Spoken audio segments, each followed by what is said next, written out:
प्रिय छात्रगण, नमो नमः। आज मैं तुम्हें अपठित गद्यांश का दूसरा प्रश्न बताने जा रही हूँ। तो देखती हूँ कि गद्यांश है क्या। ठीक, शुरू करते हैं। एकदा एक काकः पिपासितः अभवत्। एक बार एक कौवा प्यासा था। सः जलस्य पानाय इतस्ततः अभ्रमत्। वो पानी पीने के लिए इधर उधर घूम रहा था, अर्थात भटक रहा था।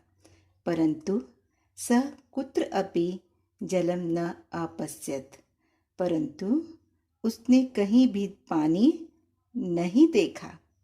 अन्ते सः उद्याने एकं घटम अपश्यत्। अंत में उसने एक घड़ा देखा। अंत में उसने उद्यान में, बगीचे में एक घड़ा देखा। सः घटस्य समीपे अगच्छत्। वह घड़े के समीप गया, पास गया। घटस्य च मुखे उपाविशत्, और घड़े के मुख पर बैठ गया। घटे स्वल्प्यं जलम अभवत्। घड़े में बहुत कम पानी था। अब कम पानी होगा तो पानी नीचे होगा, ठीक है। सः जलस्य पानाय वारं वारं प्रयत्नम् अकरोत्। वह पानी पीने के लिए बार बार प्रयास करने लगा। समझे? अब देखते हैं इसका कि प्रश्न क्या है। पहला प्रश्न है एक पदेन उत्तरन्तु, अर्थात एक पद में उत्तर दो। समझे? तो देख रहे हैं, कः पिपासितः अभवत्।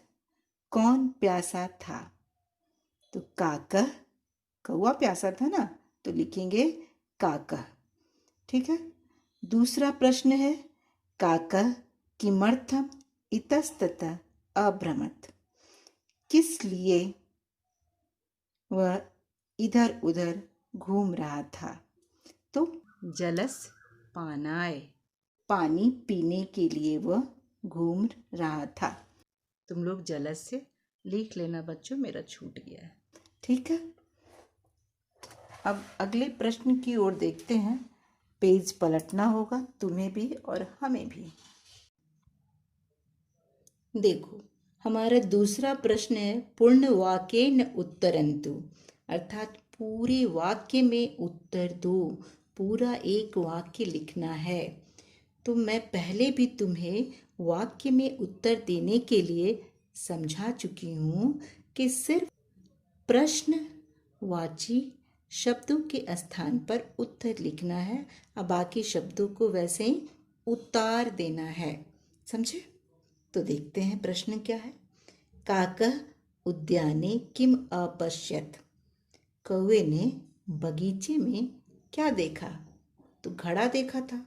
ठीक है। तो उत्तर लिखेंगे काकः उद्याने घटम अपश्यत्। ठीक। अब तुम ये देख रहे हो ना कि किम के स्थान पर मैंने घटम लिखा है। ठीक है। तीसरा प्रश्न देखते हैं। निर्देशानुसारम उत्तरन्तु। जैसा निर्देश दिया गया है उसके अनुसार तुम्हें उत्तर लिखना है। अकरोत् इति क्रियापदस्य किम कर्तृपदम अत्र प्रयुक्तम। किम कर्तृपदम। तो कर्तृपद क्या होता है? कर्ता। कर्ता किसको कहते हैं? कार्य करने वाले को। यहाँ पे कर्ता क्रिया का मैच जो मैंने तुम्हें बताया था उसको ध्यान में रखना है कि अकरोत् ये एक वचन का है। ठीक है। और प्रथम पुरुष का है। तो हम लोग क्या लिखेंगे?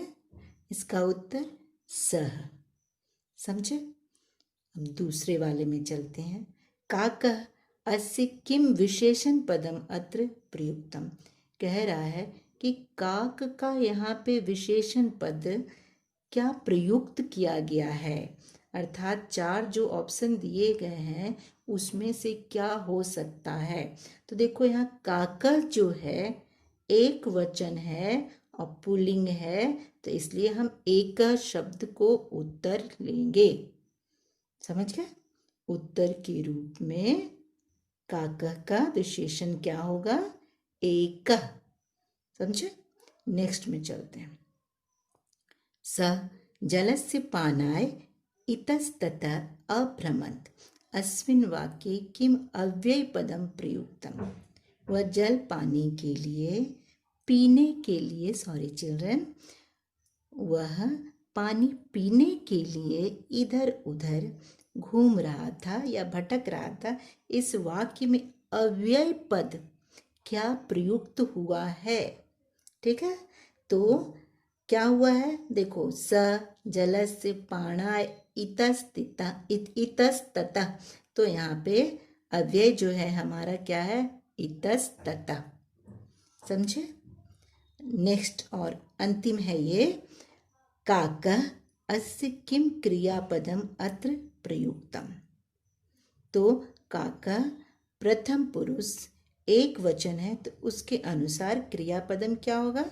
अंतिम वाला होगा, अभवत। समझे? धन्यवाद बच्चों। इसे कॉपी में लिखने की आवश्यकता नहीं है, किताब में ही करोगे।